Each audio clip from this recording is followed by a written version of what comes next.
চাওক আমি যোৱা 5 তাৰিখে শিৱসাগৰ দলমুখ চাৰিআলিত মিয়া বিৰুদ্ধে যি প্ৰতিবাদ কৰিছিলোঁ এটা পক্ষই কৈছে যে মিয়া বিৰুদ্ধে প্ৰতিবাদ কৰাৰ কাৰণে আমাৰ ওপৰত এজেহাৰ দিছে। এটা কথা আমি স্পষ্ট কৰি দিছোঁ, আজি কুবাইকটা সত্ৰৰ মিয়াৰ দখলত তেনে সত্ৰৰ ভিতৰত এটা চক্ৰই কৈছে যে আকৌ কৈছে তেখেতলোকে যিখন এজাহাৰ দিছে তাত লিখিছে যে গোষ্ঠীগত সংঘৰ্ষ হ'ব।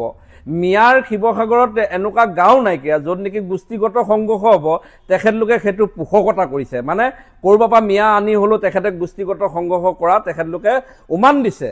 আৰু মই এটা কথা আপোনালোকক সদৰীয়ে কৈছোঁ যে যোৱা 4 তাৰিখৰ দিনা মাননীয় মুখ্যমন্ত্ৰী শিৱসাগৰত আহিছে আৰু মুখ্যমন্ত্ৰী মহোদয় শিৱসাগৰ জিলা অনুসূচিত জাতি ছাত্ৰ সন্থা আৰু সদৌ অসম অনুসূচিত জাতি ছাত্ৰ সন্থাৰ ফালৰ পৰা স্মাৰক পত্ৰ দিয়া হৈছে। তাত আমি দিয়া হৈছে যে 93তে সদৌ অসম অনুসূচিত জাতি ছাত্ৰ সন্থাক যি দুকঠা মাটি দিয়া হৈছিলে জালুকবাৰীত, তাত সন্দেহজনক নাগৰিকে দখল কৰি আছে। তাৰ কাৰণে আমি উচ্ছেদ কৰিবৰ কাৰণে দিছোঁ। আমি কৈছোঁ যে সদৌ অসম অনুসূচিত জাতি অনুসূচিত জাতি মানুহক উন্নয়ন পৰিষদ দিব লাগে। আমি কৈছোঁ যে যিখন শিৱসাগৰৰ দৈনিক চেণ্ট্ৰেল মাৰ্কেটখনৰ প্ৰতি বছৰে নিবিদা হাৰ ইমানেই বৃদ্ধি পাইছে য'ত নেকি 84 লাখ হ'বলৈ গ'লগৈ।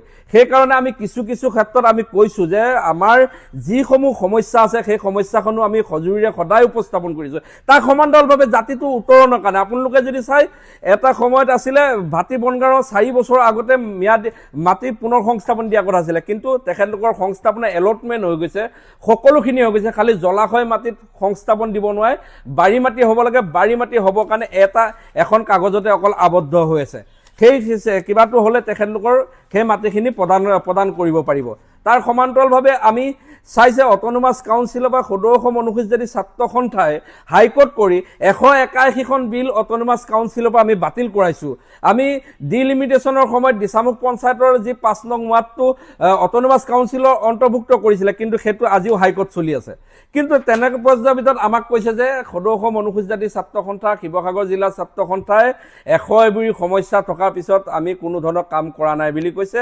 য'ত নেকি আপোনালোকৰ যদি এই বিজ্ঞানৰ যুগত এণ্ড্ৰইড মোবাইলৰ যুগত আমি কাম কৰিছোঁ নকৰিছোঁ, তেখেতলোকে মোবাইলটো এবাৰ চালেই তেখেতলোকে দেখিব, সংবাদ মাধ্যমৰ জৰিয়তে তেখেতলোকে যদি চায় তেতিয়া তেখেতলোকে গম পাব। কিন্তু তেখেতলোকে যিবোৰ কথা কৈছে এটা ঘোষাত মিছা কথা কৈছে, ক'ব লাগে কাৰণে কৈ দিছে। আৰু আমি শিৱসাগৰ আৰক্ষী প্ৰশাসনলৈ আমি অনুৰোধ জনাইছোঁ, তেখেতলোকে যিটো কথা তাত উল্লেখ কৰিছে যে গোষ্ঠীগত সংঘৰ্ষ হ'ব পাৰে অসমত, কেনেকুৱা ধৰণৰ গোষ্ঠীগত সংঘৰ্ষ তেওঁলোকে উমান পাইছে সেইটো কিন্তু আমি প্ৰশাসনৰ জৰিয়তে আমি ন্যায় বিচাৰিছোঁ।